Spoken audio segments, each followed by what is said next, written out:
Student आज की इस क्लास में हम लोग लेसन 7 के बारे में बात करने वाले हैं, जो है ईमेल, सोशल मीडिया और ई गवर्नेंस की सेवाएं। तो चलिए इस क्लास को स्टार्ट करते हैं। तो सबसे पहले हम लोग ईमेल के बारे में पढ़ेंगे। ईमेल क्या होता है ये जानेंगे। तो ईमेल जो होता है, ईमेल का फुल फॉर्म होता है इलेक्ट्रॉनिक मेल। ठीक है। इंटरनेट के माध्यम से डिजिटल संदेशों, दस्तावेजों और फाइलों को एक स्थान से दूसरे स्थान तक भेजने और प्राप्त करने की एक इलेक्ट्रॉनिक प्रणाली होती है। ठीक है। ईमेल क्या होती है, जैसे कोई भी संदेश या दस्तावेज या भी कोई भी फाइल आपकी हो गई, वो इंटरनेट के माध्यम से, इलेक्ट्रॉनिक माध्यम से किसी के पास भेजना या फिर उनसे प्राप्त करना। ठीक है। ये होता है ईमेल। ईमेल का इतिहास क्या कहता है, इसका आविष्कार कौन किया था। ईमेल के सबसे इंपॉर्टेंट क्वेश्चन बनता है ईमेल के आविष्कार का। ईमेल के आविष्कार रे टॉम लीसन ने किया था। ठीक है। रे टॉम लीसन ने किया था। रे टॉम लीसन को ईमेल का जनक माना जाता है। उन्होंने वर्ष 1971 में अपना नेट पर पहला ईमेल भेजा था। तो इन्होंने 1971 में किस पे भेजा था ये पहला ईमेल, अपना नेट पे, जो कि आप इसके पहले वाली क्लास में इसका फुल फॉर्म और इसके बारे में आपने पढ़ा था, अपना नेट के बारे में। अगर आप लोगों ने नहीं देखा वो क्लास तो प्लेलिस्ट में जाकर वो क्लास देख सकते हैं। वीडियो के डिस्क्रिप्शन में आपको इसका प्लेलिस्ट मिल जाएगा। ठीक है। अब आगे देखिए, एट द रेट। ये एट द रेट क्या होता है, इसका प्रयोग कब होता है, यूजर नेम और डोमेन नेम को अलग करने के लिए एट द रेट चिन्ह का चुनाव भी रे टॉम लीसन ने ही किया था। ठीक है। जो एट द रेट होता है, इसका चुनाव भी, जैसे यूजर नेम और डोमेन नेम को अलग करने के लिए इस चिन्ह का चुनाव भी किसने किया था, रे टॉम लीसन ने किया था। ठीक है। यहां पर ये सिवा आया दुराई क्या है, इसको हम देख लेते हैं। भारतीय मूल के अमेरिकी नागरिक जिन्हें 1978 में कॉपीराइट के तहत ईमेल नाम के प्रोग्राम का पेटेंट मिला था। ठीक है। ये क्या था, ईमेल नाम से इन्हें कॉपीराइट मिला था, जो कि इन्होंने ईमेल बनाया और वो क्या हो गया, कॉपीराइट मेल इनको मिला, क्योंकि ईमेल पहले से रे टॉम लीसन ने बना दिया था। कॉपीराइट किस पे आता है, कॉपीराइट होता क्या है, जैसे कोई भी चीज आप बनाते हैं एक बार, और सेम वही चीज कोई आपका कॉपी करता है। ठीक है। वही कॉपी करके कहीं और अपने नाम से उसे चलाने की कोशिश करता है, तो क्या होता है, वो कॉपीराइट कंडीशन में आता है। ठीक है। उस पर कॉपीराइट के तहत वो ईमेल जो इन्होंने बनाया था, ठीक है, जो भी इन्होंने बनाया था सिवा आया दुरई ने, तो ये क्या था, 1978 में इन्हें कॉपीराइट के तहत ईमेल नाम प्रोग्राम का पेटेंट मिला था। ठीक है, कि इन्होंने जो बनाया तो इनका एक कॉपीराइट है, क्योंकि रे टॉम लीसन ने पहले से बना रखा है वो ईमेल। ठीक। तो वो चीज क्या होता है, कॉपीराइट में आता है। ईमेल एड्रेस की संरचना क्या होती है, ईमेल एड्रेस हमेशा, ठीक है, लोअर केस यानी कि छोटे अक्षरों में होता है, और इसमें कभी भी स्पेस नहीं होता। इसके दो मुख्य भाग होते हैं, कौन कौन से, एक तो होता है यूजर नेम और दूसरा क्या होता है, दूसरा होता है डोमेन। ठीक है। चलिए, यूजर नेम और डोमेन नेम क्या होता है। यूजर नेम यूजर की पहचान, जैसे अगर आप ईमेल बनाते हैं, ईमेल एट द रेट के पहले जितना लिखा जाता है, जैसे प्रिप 2026 हमने लिखा है, तो क्या है, एक यूजर नेम है। ठीक है। सिंबल, इसमें सिंबल क्या होता है, सिंबल एट द रेट होता है, एट द रेट होता है। और डोमेन नेम किसे कहते हैं, डोमेन नेम वो होता है ईमेल सेवा प्रदाता कंपनी का नाम होता है, जैसे gmail.com या फिर yahoo.com। ठीक है। ये क्या है, ये एक डोमेन नेम होते हैं। ठीक है। ईमेल कंपोज की मुख्य शब्दावली क्या होती है, टू का मतलब, जैसे उसमें जो भी चीजें भेजते वक्त प्रयोग की जाती है वो उसका मुख्य शब्दावली होता है। ठीक है। जब कंपोज आप करते हैं, कंपोज क्या होता है, जब किसी के पास हमें एक ईमेल भेजना है तो उसे हम कंपोज बोलते हैं। ये नहीं कहते सेंड कर दीजिए या फिर ईमेल भेजना है हमें, नहीं, कंपोज किया जाता है, मतलब एक दूसरे के पास आदान प्रदान करने के लिए हम कंपोज का यूज करते हैं। कंपोज करेंगे तो हम उसमें सारी चीज़ें अटैच कर सकते हैं, लिख सकते हैं और उनका एड्रेस डाल सकते हैं। ये सारी चीज़ें किसमें होती है? कंपोज में होती है। पहले तो आएगा टू प्राप्तकर्ता, यानी कि जहां पर आप प्राप्तकर्ता का ईमेल एड्रेस डालेंगे, इसमें उन मुख्य व्यक्तियों का ईमेल एड्रेस लिखा जाता है जिन्हें संदेश भेजा जा रहा है। ठीक, अब आगे आपको मिलता है सी क्या होता है? Carbon copy. ये सी होता क्या है, करता क्या है? इसका उपयोग तब किया जाता है जब पत्र की प्रतिलिपि कॉपी किसी अन्य व्यक्ति को केवल सूचना देने के लिए भेजी जाती है। ठीक है, किसी अन्य व्यक्ति को सिर्फ सूचना देने के लिए भेजी जाती है, तब इस सीसी का प्रयोग किया जाता है। विशेषता क्या होती है? टू और सीसी वाले सभी प्राप्तकर्ता एक दूसरे का ईमेल एड्रेस देख सकते हैं। ठीक है, जो ईमेल एड्रेस होता है, जिनके पास हम भेजेंगे ईमेल एड्रेस सीसी के थ्रू, क्या होगा? उस सभी लोगों को पता रहेगा कि हाँ किसके पास ईमेल आया है और वो इनका ईमेल एड्रेस क्या है। ये सभी लोग देख सकते हैं कार्बन कॉपी के थ्रू, यानी कि सीसी के थ्रू। एक होता है बीसीसी, ब्लाइंड कार्बन कॉपी, इसका फुल फॉर्म होता है बीसीसी का। अब इसका यूज क्या होता है?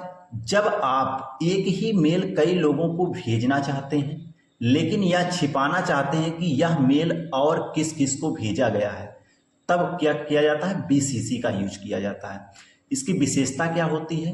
बीसीसी में लिखे गए ईमेल एड्रेस किसी भी अन्य प्राप्तकर्ता, चाहे वो टू के थ्रू भेजे गए हो या सीसी या बीसीसी, ठीक है, को दिखाई नहीं देते हैं। ठीक है, किसी को भी दिखाई नहीं देते हैं कि हमने जो मेल भेजा है बीसीसी के थ्रू, किसके पास भेजा है, क्या क्या हमने भेजा है। सिर्फ आपको इतना पता रहेगा कि आपके पास मेल आया है, ये मेल आपको जो भेजा गया है वही आप पढ़ सकते हैं, उसमें अन्य चीज़ें आपको नहीं दिखाई देंगी। ठीक है, आगे आपको मिलता है सब्जेक्ट क्या होता है? विषय, जिसे हम कहते हैं ईमेल के मुख्य संदेश का संक्षिप्त शीर्षक। जैसे अगर हम किसी को फोटो भेज रहे हैं तो हम उसका सब्जेक्ट फोटो रख देंगे कि हम आपके पास फोटो भेज रहे हैं, तो इसका सब्जेक्ट क्या है? फोटो। उससे इसे पता चल जाएगा कि हमारे पास क्या आया है? फोटो आया है। ठीक है, नहीं तो जब तक वो मेल खोलेंगे नहीं तब तक उन्हें पता नहीं चलेगा कि क्या आया है। अगर हम कोई लेटर लिख रहे हैं तो डॉक्यूमेंट्स या लेटर्स लिख सकते हैं, कोई वीडियो भेज रहे हैं तो वीडियो लिखकर भेज सकते हैं सब्जेक्ट में। तो ये विषय होता है कि किस विषय में हम उनको पास मेल कर रहे हैं। ठीक है, आगे होती है बॉडी क्या होती है? संदेश का मुख्य भाग, वह स्थान जहां पूरा संदेश टाइप किया जाता है, यानी कि जो भी आप भेजना चाहते हो जिनके पास, उसे आप क्या कहना चाहते हो, क्या आप संदेश देना चाहते हो, ये पूरा बॉडी में लिखा जाता है। अब अटैचमेंट आता है। अटैचमेंट में क्या होता है? जैसे कोई फोटो, कोई डॉक्यूमेंट, कोई वीडियो, ऑडियो, जो भी अटैच करना हो तो यहाँ से कर सकते हो आप अटैचमेंट्स के थ्रू। इसमें क्या होता है? ईमेल के साथ किसी फाइल, फोटो या डॉक्यूमेंट पीडीएफ में हो या फिर आपके एमएस वर्ड की कॉपी में हो, आदि किसी भी फॉर्मेट में हो, को जोड़ना। ठीक है, को जोड़ सकते हो आप। इसके लिए पेपर क्लिप आइकॉन का उपयोग किया जाता है। ठीक है, और फाइल साइज लिमिटेड कितनी होती है? जीमेल में एक बार में अधिकतम 25 MB की फाइल अटैच की जा सकती है। इससे बड़ी फाइल के लिए गूगल ड्राइव लिंक भेजा जाता है। याद रखिएगा, इंपॉर्टेंट है। जीमेल में आप अधिकतम कितने MB की अधिकतम कितने साइज की फाइल अटैच कर सकते हैं? 25। इससे ऊपर नहीं कर सकते। ठीक है, अगर इससे ऊपर का डॉक्यूमेंट आपको भेजना है तो किसका यूज करेंगे आप? गूगल ड्राइव लिंक का यूज करेंगे। जैसे उसका लिंक दे देंगे और कितने भी GB का वो रहेगा वहां पर चला जाएगा। तो ये लिंक क्या होता है? एक टेक्स्ट होता है, जिस लिंक पे वो क्लिक करेंगे तो गूगल ड्राइव उनके सामने खुल जाएगा। ठीक, आगे होता है सिग्नेचर। इस सिग्नेचर क्या होता है? ईमेल के सबसे नीचे स्वतः जुड़ने वाला संदेश, जैसे नाम, पदनाम, फोन नंबर, कंपनी का नाम, जो भी रहेगा ये स्वतः अपने आप जुड़ जाता है।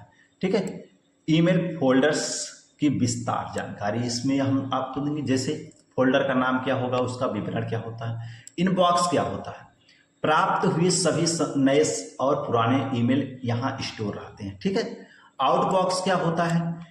वे ईमेल जो भेजे जाने की प्रक्रिया में हैं या इंटरनेट या नेटवर्क समस्या के कारण अटक गए हैं तो वो किस में दिखते हैं? वो आउटबॉक्स में दिखते हैं। अगर आप किसी के पास ईमेल भेज रहे हैं और इंटरनेट नहीं है आपके पास तो क्या होगा? नहीं गया, तो ना जाने की प्रक्रिया में क्या कहाँ चला जाएगा, वो आपके आउटबॉक्स में चला जाएगा।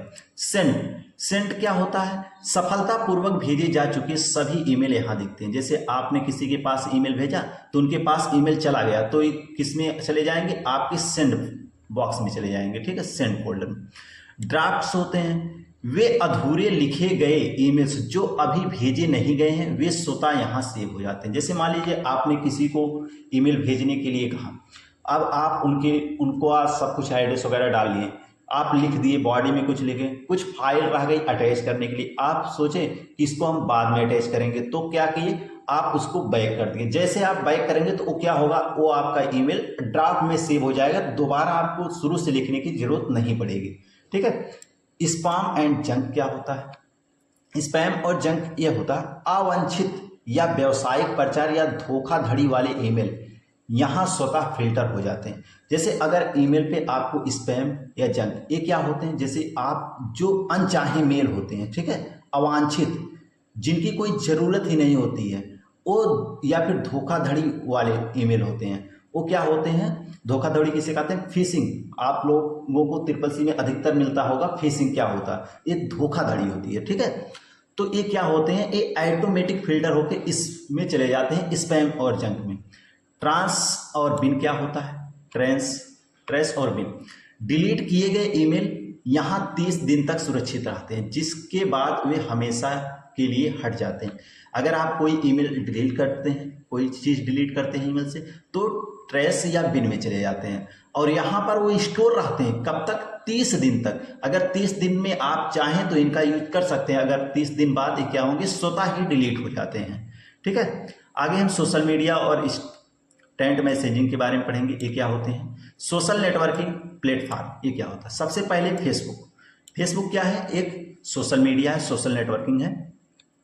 इसके संस्थापक जो है मार्क जुकरबर्ग हैं, जिन्होंने 2004 में फेसबुक को बनाया था। इसकी विशेषता क्या है फेसबुक की, दुनिया का सबसे बड़ा सोशल नेटवर्क है, ठीक है, दुनिया का सबसे बड़ा सोशल नेटवर्क है। वर्तमान में इसकी मूल कंपनी का नाम मेटा है, ठीक है। इस वर्तमान में इसकी मूल कंपनी का क्या नाम है, मेटा है, क्योंकि मेटा ने इसे खरीद लिया है, ठीक है।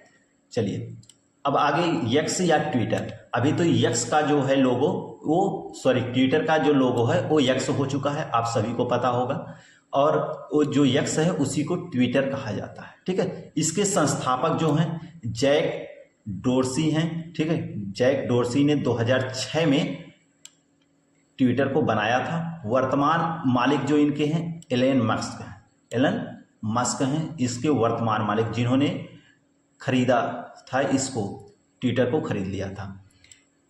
इसे माइक्रो ब्लॉगिंग भी कहते हैं, ठीक है, इसको माइक्रो ब्लॉगिंग साइट भी कहा जाता है। याद रखिएगा, बहुत इंपॉर्टेंट है ट्विटर, इसको माइक्रो ब्लॉगिंग साइट भी कहा जाता है। और इसकी विशेषता क्या होती है, विशेषता ये होती है ट्विटर कैरेक्टर लिमिट है, ठीक है। एक साधारण पोस्ट में अधिकतम 280 कैरेक्टर आ सकते हैं, ठीक है। और ट्रेडमार्क सिंबल इसमें क्या होता है, ट्रेडमार्क हैशटैग, ये हैशटैग क्या होता है, इसका ट्रेडमार्क सिंबल होता है। विषय ट्रेड करने के लिए आपको @ सिंबल का यूज किया जाता है, ठीक है। हैंडल यूजर को टैग करने के लिए किया जाता है, ठीक है। अगर विषय जैसे ट्रेड हैशटैग जो होते हैं, जैसे विषय ट्रेड करने हैं, किसी विषय के बारे में आपको लिखना है तो हैशटैग लगाएंगे। अगर आपको यूजर को, किसी यूजर को आपको जोड़ना है तो उसके लिए @ लगाएंगे, इसके बाद उस यूजर का नाम लिखेंगे, ठीक है।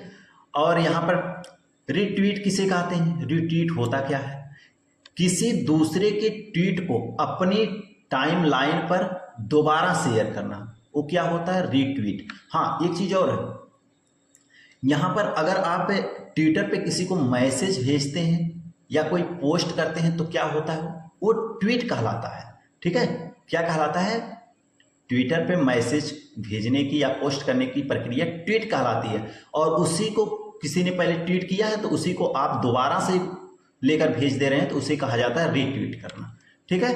तो इंपॉर्टेंट है, याद रखिएगा, रीट्वीट करना। हाँ, और इससे पहले अगर ट्विटर में पूछ ले तो क्या पूछ सकता है, ट्विटर का लोगो क्या है, तो वो क्या था, एक पंछी का लोगो था पहले, ठीक है। वो एक पंछी का लोगो था, इसको याद रखिएगा आप। इंस्टाग्राम क्या है, इंस्टाग्राम के संस्थापक क्या हैं, कौन है, एक केविन सिस्ट्रोम क्या है, इसके संस्थापक हैं इंस्टाग्राम के, और माइक क्रीगर, जिन्होंने, इन दोनों ने मिलकर 2010 में इंस्टाग्राम को बनाया था, जिसमें फोटो और शॉर्ट वीडियो, जिसे हम रील्स आज कहते हैं, शॉर्ट वीडियो को शेयरिंग पर केंद्रित प्लेटफॉर्म बनाया गया था। ठीक है, ये फोटो और शॉर्ट वीडियो शेयरिंग करने के लिए एक केंद्रित प्लेटफॉर्म बनाया गया था, और ये मेटा द्वारा अधिग्रहित है। ठीक है, अभी क्या है, मेटा ने इसको भी खरीद लिया है। मेटा लगभग अभी सभी चीज़ों को खरीद चुकी है। ठीक है, अब हम लिंक्डइन की बात करेंगे। लिंक्डइन क्या होता है, इसके संस्थापक कौन होते हैं? इसके संस्थापक जो हैं रीड हॉफमैन हैं, जिन्होंने 2003 में लिंक्डइन को बनाया था। इसकी जो विशेषता है, यह एक व्यावसायिक प्रोफेशनल नेटवर्किंग साइट है, जिसका उपयोग नौकरी खोजने, नेटवर्क बनाने और कैरियर के लिए किया जाता है। ठीक है, इंस्टेंट मैसेजिंग क्या है, इंस्टेंट मैसेजिंग IM जिसे हम कहते हैं, इंटरनेट के माध्यम से व्यावसायिक, ठीक है, इंटरनेट के माध्यम से वास्तविक समय, जिसे हम रियल टाइम कह सकते हैं, वास्तविक समय में टेक्स्ट संदेश या ऑडियो वीडियो और फाइल भेजने की सेवा। और ये होता क्या है, इंस्टेंट मैसेजिंग कौन कौन से ऐप्स होते हैं इसके बारे में हम जानेंगे। जैसे व्हाट्सअप क्या है, एक इंस्टेंट मैसेजिंग है, यानी कि IM। इसके संस्थापक, व्हाट्सएप के संस्थापक जॉन कॉम और ब्रायन एक्टन हैं, जिन्होंने 2009 में व्हाट्सएप को बनाया था। ठीक है, एंड टू एंड, ठीक है, एंड टू एंड इनक्रिप्शन का इस जो है इसकी सुरक्षा प्रदान करती है। एंड टू एंड इनक्रिप्शन इसकी सुरक्षा प्रदान करती है। आगे टेलीग्राम है। टेलीग्राम क्या है, क्लाउड आधारित मैसेजिंग ऐप है। इसमें विशाल आकार की फाइलें जैसे 2 GB तक और बड़े ग्रुप चैनल बनाए जा सकते हैं। ठीक है, आगे हम ब्लॉग देखेंगे क्या है।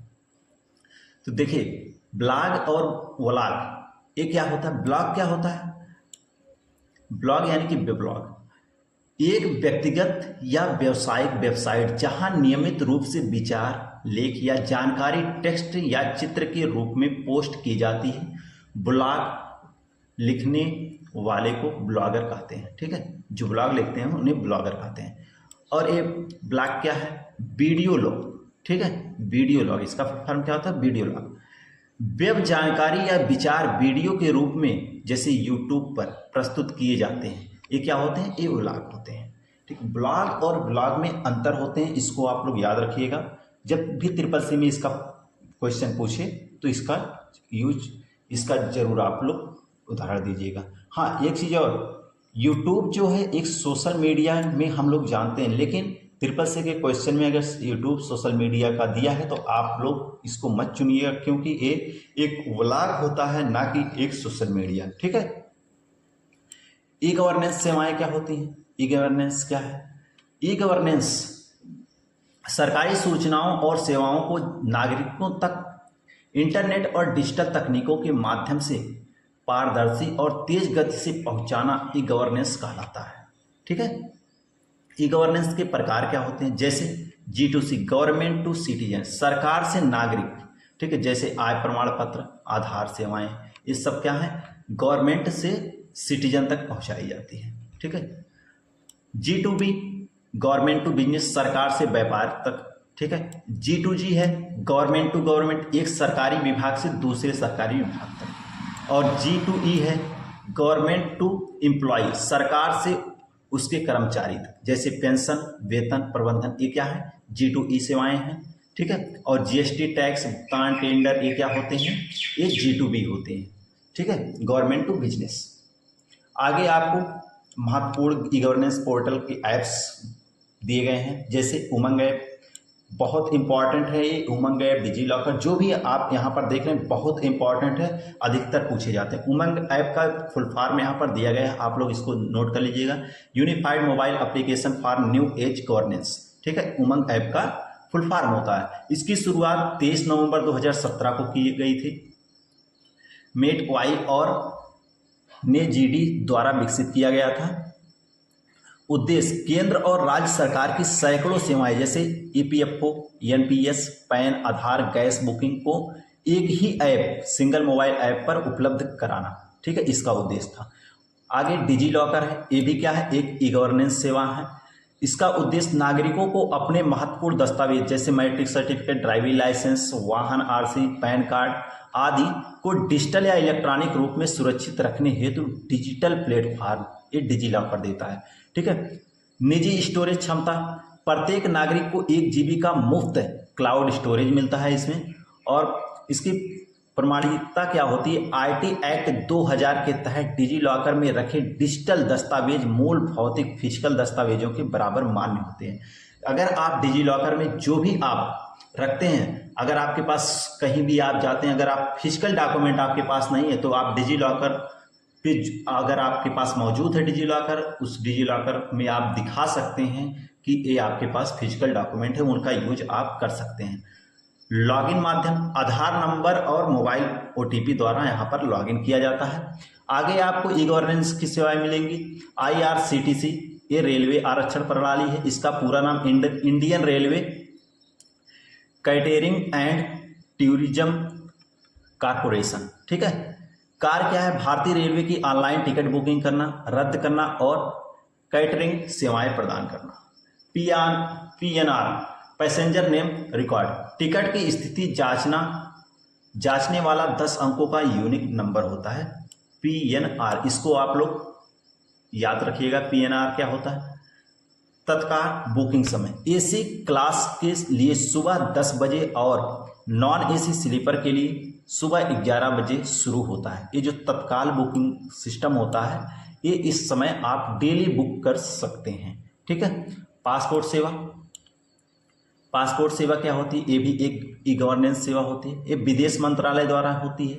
ठीक है, विदेश मंत्रालय द्वारा संचालित होती है ये सेवा। और नए पासपोर्ट के लिए आवेदन, ठीक है, अपॉइंटमेंट और स्टेटस ट्रैक करने के लिए आधिकारिक पोर्टल जैसे passportindia.government.gov.in इसका आप उपयोग कर सकते हैं। ठीक है, और यहाँ पर ई हॉस्पिटल क्या होता है, सरकारी अस्पतालों जैसे AIIMS में ऑनलाइन रजिस्ट्रेशन जैसे ORS online registration system, doctor की अपॉइंटमेंट, ब्लड बैंक स्टेटस और लैब रिपोर्ट्स देखने का डिजिटल मंच होता है ई हॉस्पिटल। ठीक है, ये भी एक एप्लीकेशन होता है, ई गवर्नेंस के थ्रू प्रोवाइड किया जाता है। राष्ट्रीय छात्रवृत्ति पोर्टल जैसे NSP नेशनल स्कॉलरशिप पोर्टल, केंद्र और राज्य सरकारों की सभी छात्रवृत्ति योजनाओं में ऑनलाइन आवेदन और भुगतान ट्रैकिंग के लिए एक एकीकृत पोर्टल बनाए जाते हैं जो कि आपके ई गवर्नेंस सेवा के अंतर्गत आते हैं। ठीक है, अब लेसन 7 के महत्वपूर्ण तथ्य और नियम, जैसे ईमेल मैसेज का आकार नापने की इकाई क्या होती है, बाइट्स, KB, MB। इसको आप लोग याद रखिएगा, इसमें मापी जाती है। किसी ईमेल को बिना भेजे बंद करने पर वह ड्राफ्ट में सेव हो जाता है। फिशिंग क्या होती है, नकली ईमेल या वेबसाइट बनाकर यूजर के गुप्त पासवर्ड या बैंक विवरण चुराने का साइबर अपराध फिशिंग कहलाता है। स्पैम क्या होता है, ब्लैक में भेजे जाने वाले अनचाहे विज्ञापन ईमेल जो क्या होते हैं, स्पैम कहलाते हैं। और यहाँ पर कुछ महत्वपूर्ण फुल फॉर्म दिए गए हैं जिनका आप लोग स्क्रीनशॉट ले लीजिए और इनको आप याद कर लीजिएगा। और SSC में बहुत अधिक पूछे जाते हैं ये फुल फॉर्म, तो इनको आप लोग जरूर याद कर लीजिएगा और नोट्स करके रख लीजिए। अब मिलते हैं आपसे नेक्स्ट वीडियो में। 7 चैप्टर यहाँ पर कंप्लीट हो चुके हैं आपके। अब आपके लेसन 8 स्टार्ट होंगे और बहुत बेहतरीन तरीके से आप लोगों का क्लास कराया जाएगा। उम्मीद है कि आप लोग इस क्लास को ले रहे होंगे और एक अच्छी तैयारी के लिए प्रिपरेशंस कर रहे होंगे। तो मिलते हैं आपसे नेक्स्ट वीडियो में। अगर आप पहली बार इस चैनल पे आए हैं तो चैनल को सब्सक्राइब कर लीजिएगा, बेल आइकन दबा दीजिएगा और वीडियो को लाइक कर दीजिएगा। और जो भी SSC की क्लास लेना चाहते हैं, पढ़ना चाहते हैं और अच्छे नंबर से स्कोर करना चाहते हैं SSC में, तो उन तक ये वीडियो जरूर शेयर कर दीजिएगा। मिलते हैं आपसे नेक्स्ट वीडियो में।